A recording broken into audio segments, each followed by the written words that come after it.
जय वाल्मीकि। आज हम मुक्ति माला पे बात करेंगे। एक बार पाठ कर दें, फिर बात करें।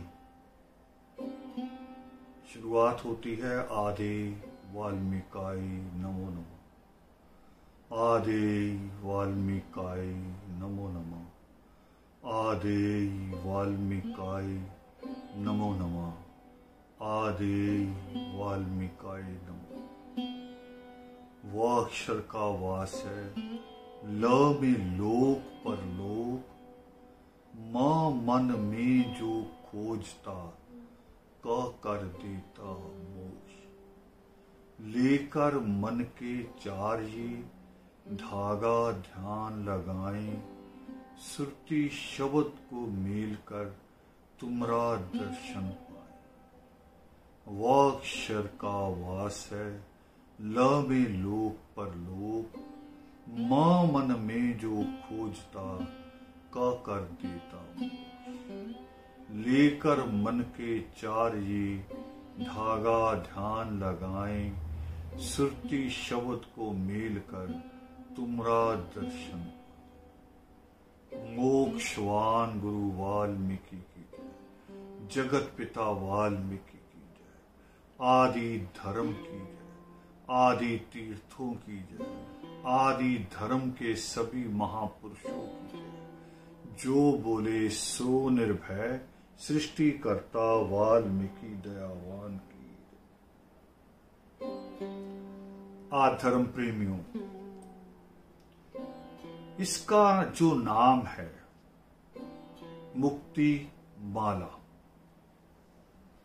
यानी एक तरफ मुक्ति, आजादी, लिबर्टी, एक तरफ माला, माला जो बंधी होती है, परोई हुई होती है, जिसमें सारे फूल या सारे मोती उसमें बांध के रखे गए होते हैं। और दूसरी तरफ शब्द है लिबर्टी, आजादी, मुक्ति। ये दोनों शब्द हम पहली नजर से देखते हैं, सरसरी नजर से, तो लगता है कि अपोजिट है, एक दूसरे के से अलग है, विपरीत है, उल्ट दिशाओं में है। मगर यही तो कुदरत है, यही कुदरत है, यही उसका स्वभाव है, यही स्वभाव हमें मिला। हम अपने परिवार, अपनी दुनिया, अपने संसार, अपने समाज, उससे जुड़े भी रहना चाहते हैं, एक माला की तरह। और बहुत बार आजादी भी चाहते हैं, कभी खाने की, कभी बोलने की, कभी पहनने की, ये चीजें भी हम चाहते हैं। और छोटी सी एक मिसाल से आगे बढ़ेंगे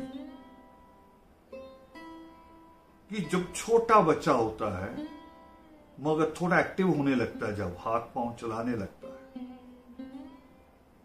तो जिद करता है गोद से उतारो। चलना नहीं उसने सीखा अभी, मगर जिद करता कि कभी कभी मुझे उतारो, छोड़ो मुझे। और आप उतार देते हैं नीचे, फिर वो इधर उधर जाने लगता है, हाथ पांव चलाते चलाते, लुढ़कते लुढ़कते जाता है। मगर थोड़ी देर के लिए आप चुपचाप उस कमरे से बाहर आ जाओ, उस बच्चे को दिखाई ना दो, रोने लगेगा। यह है मुक्ति माला। वो चाहता है कि नीचे उतारो, मगर आपको भी चाहता है कि आप वहीं रहो, आपकी उपस्थिति वहीं रहे। जैसे ही ये आत्मा चाहती है, ये आत्मा आती है उस परमात्मा से अलग होके, मगर बंधे रहना चाहती है उसी परमात्मा के साथ, उसी परमेश्वर के साथ। तो इसकी पहला, फिर हम जब शुरुआत करते हैं, तो पहला नमन, अपना सजदा उसी परमेश्वर के आगे, उसी ईश्वर के आगे, उस खुदा के आगे जिसको सृष्टिकर्ता वाल्मीकि दयावान कहते हैं, हम उसको पहला सजदा करते हैं, जिसको संसार ने आदि कवि कहा। संसार की सारी कलाएं, वो गीत की है, संगीत की है, साहित्य की है, उसमें फलसफा है, वो सारी चीजें, उसमें रणनीतियां हैं, युद्ध कौशल की रणनीति, देश को चलाने की रणनीति, हर चीज जो उसकी कलम से आई है, सबसे पहला सजदा उसी के चरणों में हम करते हैं और उसको हम कहते हैं आदे वाल्मीकाय नमो नमः। आदे मीन्स भी जो संसार की जिससे शुरुआत होती है, आरंभ, बिगिनिंग, और संसार बदलता चला जाएगा, हम आए हैं चले जाएंगे, मगर वो जो फिर भी जिसका वजूद रहता है, वो जो फिर भी लगातार सृजन करता है, आज भी वो रिफॉर्म कर रहा है अपनी इस दुनिया को, उसी परमेश्वर को, उसी करुणा सागर को, उसी त्रिकालदर्शी सृष्टिकर्ता वाल्मीकि दयावान को हम कहते हैं कि पहला नमन आदे वाल्मीकाय नमो नमः, कि वो परमेश्वर जिसको गुरु नानक देव कहते हैं कि एको सिमरिए नानका जो जल थल रहा समाए, दूजा काहे को सिमरिए जो जम्मे ते मर जाए। करे वो पूजा के लायक नहीं है, वो हमारे सजदे के लायक नहीं है, जो हमारी तरह जन्म लेता है, मृत्यु को प्राप्त होता है। हाँ, हम बड़ों का आदर करते हैं, पिता का करते हैं, पिता के पिता का करते हैं, पिता तुल्य लोगों का करते हैं, माँ का करते हैं। माँ जैसी जितनी भी हमें नजर आती हैं, वो हमारी टीचर हो, हमारी सहयोगी हो, जिससे हम कुछ सीखते हैं। जहां हमें मातृत्व दिखाई देता है, जहां करुणा दिखाई देती है, वहां हम उनको सजदा करते हैं। तो वो तो परम पिता है, तो पहला सजदा उसको करके फिर आगे बढ़ते हैं उसके रहस्य को समझने के लिए। ये कोई मंत्र नहीं है, कोई किताब, जो कोई ग्रंथ है, उसको ग्रंथ कहें, उसको पाक पवित्र किताब कहें, वो अपने आप में एक सत्य का वजूद नहीं रखती, सत्य का प्रतीक है, सत्य की तरफ इशारा है, सच की तरफ इशारा होती है। जैसे साइन बोर्ड लगा मिलता है हमें, साइन बोर्ड चाहे रोड का हो, चाहे हमारे स्कूल के अंदर का हो। स्कूल के अंदर के साइन बोर्ड बताते कि लाइब्रेरी इस साइड है और जो बच्चों के क्लासरूम इस साइड है, प्रिंसिपल का ऑफिस इस साइड है। मगर वो साइन बोर्ड है, वो प्रिंसिपल का ऑफिस नहीं है, ऑफिस अलग है, उससे आगे बढ़ना पड़ेगा। इसी तरह से ये जो बनाई जाते हैं फलसफे, परमेश्वर के रहस्य को समझने के लिए और समझने के बाद उस पर चलने के लिए, ये केवल प्रतीक मात्र है, दिशा सूचक है, इशारा करते हैं हमें उस सच की तरफ, उस सच के रास्ते की तरफ। मगर रास्ता तय हमें खुद करना है, वो अपने पांव खुद चलाने हैं, उस दिशा में बढ़ना खुद। तो इसमें पहला हम बोलते हैं सजदा करने के बाद कि वह अक्षर का वास है। क्या है? वह कह रहा है, वह अक्षर का वास नहीं है, वह कह रहा है। वह से केवल हमें समझाने के लिए, हमारी बुद्धि में डल जाए आसानी से कोई चीज। इसी तरह से तो अक्षरमाला भी बनी है ना पूरे नितनेम में, 48 अक्षरों की, उसमें सारे अक्षर हैं। अभी तो ये 4 हैं, उसमें सारे अक्षर हैं। मगर वो सारे अक्षर हमें समझाते हैं, आगे बढ़ाते हैं। तो वह के माध्यम से, वह के मार्फत हम आगे बढ़ते हैं कि अक्षर का वास है। अक्षर कौन? अक्षर कहते हैं कि जिसका कभी नाश ना हो। अक्षर, क्षर मैंने नाश, जो समाप्त हो जाए, जो मिट जाए। तो अक्षर का मतलब जो अमर है, जो अविनाशी है, जो हमेशा बने रहने वाला है, जो बने रहने वाला है, उसको हम कहते हैं अक्षर, अमर, अजर। तो उसी को कहा कि पूरे संसार में उसी का वास है, लोक में भी, परलोक में। जहां हम आज हैं इस संसार में, इंसान के रूप में, इस बशर के रूप में, और बाद में जब खाक में मिल जाएंगे तब भी हम उसके चरणों में जाएंगे। तो उस परलोक में भी वही है और इस लोक में भी वो है। और हमें कहां मिलेगा? हमें मिलेगा जब हम अंतर्मन में जाएंगे, बाहर नहीं है। कबीर साहब ने कहा ना कि मोको कहां खोजो रे बंदे, मैं तो तेरे अंदर रे। वो अंदर है, वो भीतर है। जब हम कहते हैं कि ये आत्मा है, ये रूह है, तो आत्मा कहां से आई? परमात्मा से। बारिश की बूंद कहां से आई? सागर से। हमें दिखाई देती बादल से आई, बादल सागर से उड़ा है, वहीं से पानी गर्म हुआ, उड़ा। हम सब वहीं से चलते हैं और वहीं पहुंच जाते हैं। फिर अगला अक्षर आता है कि क कर देता मोक्ष। हमने 3 ले लिए हैं। वह अक्षर का वास कहां? लोक परलोक में खोजेंगे। मां कहता, मां मन में जो खोजता, तीनों ले लिए हैं। और क कर देता मोक्ष। मोक्ष क्या? मोक्ष कोई ऐसी चीज नहीं है जैसी पंडा कहता है, पंडित कहता है कि शायद कोई आदमी स्वर्ग में चला जाता है, उसको मोक्ष कहते हैं। पूरे शरीर समेत चला जाता है शायद, मगर ऐसा कोई आज तक कोई ऐसा हादसा पूरे संसार में कोई रूबरू हुआ जिसको हम कह सके कि ये डॉक्यूमेंट्री बात है, दस्तावेजी है, इसके सबूत हैं, लोगों ने देखा है? हुआ ऐसा कुछ नहीं। स्वर्ग और नरक और कुछ नहीं। ऐसा कुछ नहीं कि जहां किसी स्वर्ग में आदमी मोक्ष के बाद वहां चले जाता है। ये केवल एक पंडे की दुकानदारी थी। उस दुकानदारी से हमें लूट रहा था लगातार, स्वर्ग की लालच दे दे के, पाप से डरा डरा के।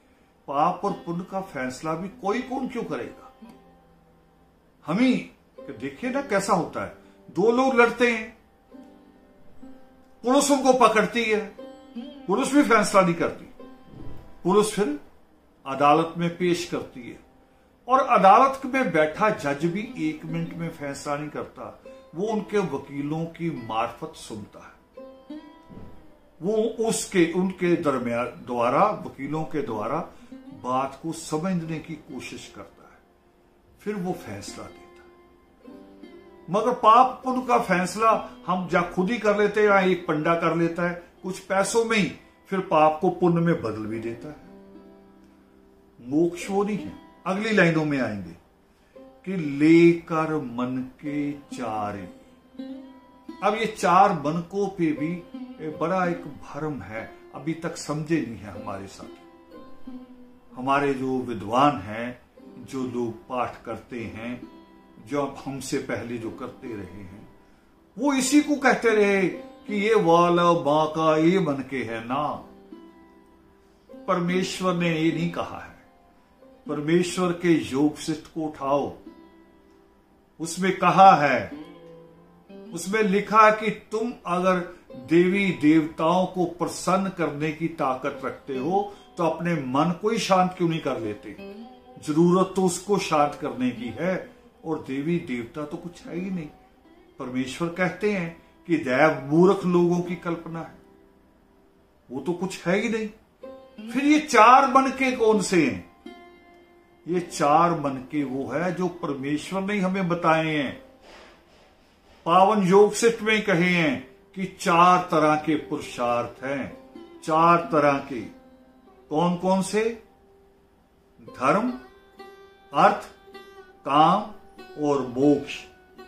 देखिए अब मोक्ष आएगा, समझ में आएगा। धर्म कौन सा? धर्म वो नहीं है जिसको कोई कहता है कि तिलक लगा लूं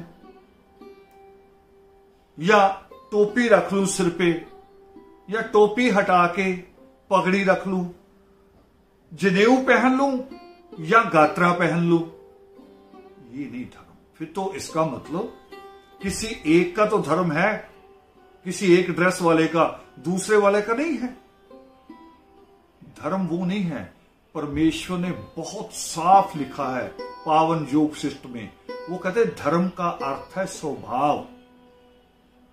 हमारा स्वभाव, हमारा यानी कि क्या कहते हैं उसको, स्वभाव को क्या बोला जाता है कि हमारी आदतें, जिसको हम टोटल मिला दें, अगर एक इंसान के पूरे जीवन के निचोड़ निकाले उसके स्वभाव से, तो फिर उसको हम कहते हैं कैरेक्टर, चरित्र। वो उसका स्वभाव ही तैयार करता है। स्वभाव तो परमात्मा ने पहला जो धर्म को कहा वो स्वभाव, और स्वभाव बनता कहां से है? मां से, दादी से, बुआ से, नानी से, मौसी से, फिर दादा, कोई बड़ा है और, या पिता है, चाचा है, मामा है, और ये हमारा स्वभाव तैयार करते हैं जब तक हम गोद में हैं। जब चलने लायक हो जाते हैं, फिर साथ के पड़ोसियों के, जिन मित्रों के साथ खेलते हैं, फिर वो हमारे स्वभाव पे कुछ असर डालते हैं। कुछ लफ्ज वो देते हमें, जो लफ्ज हमने सीखे नहीं होते वो देते हैं। कुछ कभी कभी वो हमें हंसना भी सिखाते हैं, कभी चिढ़ना भी सिखाते हैं। कभी वो हमें हमारा मजाक उड़ा के हमारे स्वभाव को चिड़चिड़ा बना देते हैं, और कभी कभी हमारी तारीफ करके हमें खुश होना सिखा देते हैं, और कभी कभी हम अपनी तारीफ सुन के अहंकार में भी चले जाते हैं। तो स्वभाव कई तरह से बनता है, उसी को परमेश्वर ने कहा, और इसी में पढ़ाई है। टीचरों का समय देखो, पहला गुरु टीचर नहीं होता स्कूल का, पहला गुरु माँ, दादी, नानी, दूसरे गुरु जिनके साथ हम खेलना सीखते हैं, तीसरा गुरु जाके टीचर का तो समय आता, तीसरी भूमिका टीचर की, जहां से हम सीखते हैं, और चौथा गुरु आता है जिसको परमेश्वर ने योग शिष्ट में कहा है कि शास्त्र और गुरु भी आपको आत्मज्ञान नहीं दे सकते, आत्मज्ञान आपका अपना अनुभव देता है। वो चौथा गुरु है हमारा अपना अनुभव।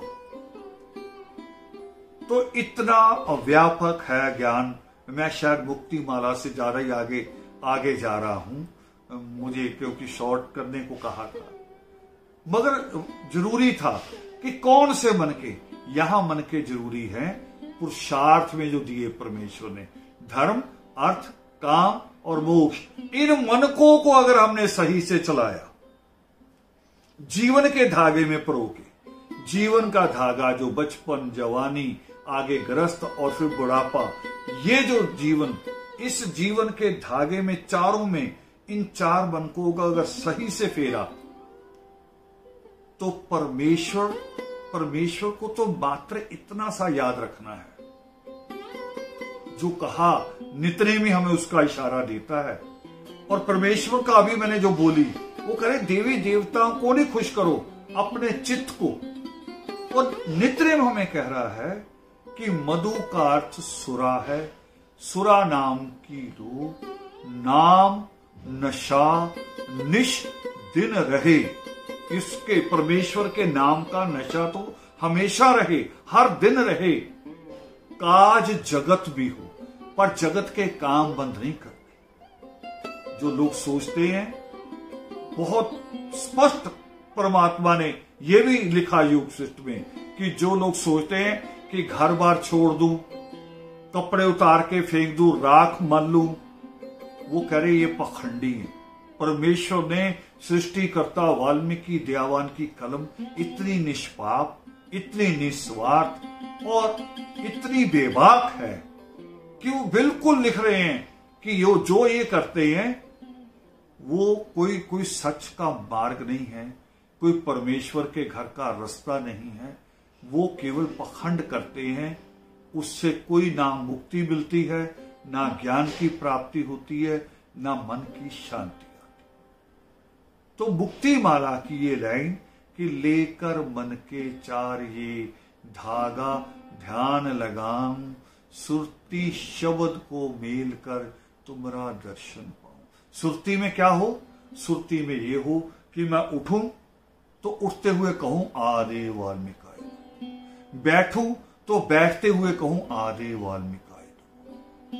यानी जो सांस मेरी अंदर जाए उसमें भी कहूं आदे वाल्मीकि नमो नमः, और जो सांस बाहर आए उसमें भी हो आदे वाल्मीकि नमो। ये बिल्कुल सांस के साथ, सुरती के साथ ये शब्द मेल हो जाए, इसके लिए अलग से कोशिश ना करनी पड़े, इतना स्वभाव में आ जाए और बाकी काम हम अलग से करें। ये स्वभाव में रहे। कुछ भी करते हुए, सीढ़ी चढ़ रहे हैं, गाड़ी चला रहे हैं, काम कर रहे हैं, पढ़ रहे हैं, लिख रहे हैं, मगर जब भी कभी उस काम से हटे तो उसी वक्त अपने आप निकले आदि वाल्मीकि। और फिर अंत में हम कहते हैं कि मोक्षवान गुरु वाल्मीकि की जय। क्यों? क्योंकि कहता ना क कर देता मोक्ष। मोक्ष कौन? मोक्ष का कर्ता तो वही है, उसी ने रास्ता दिया कि पहले धर्म पूरा करो, यानी पढ़ाई पूरी करो, फिर कमाई पूरी करो, फिर सगाई करो, और सगाई को पूरा करो। तो अगर 3 पूरे हो गए, अगर आपकी पढ़ाई अच्छी हो, आपकी कमाई अच्छी हो, आपका परिवार अच्छा हो गया, तो मोक्ष हो जाएगा कि नहीं हो जाएगा अपने आप अच्छा?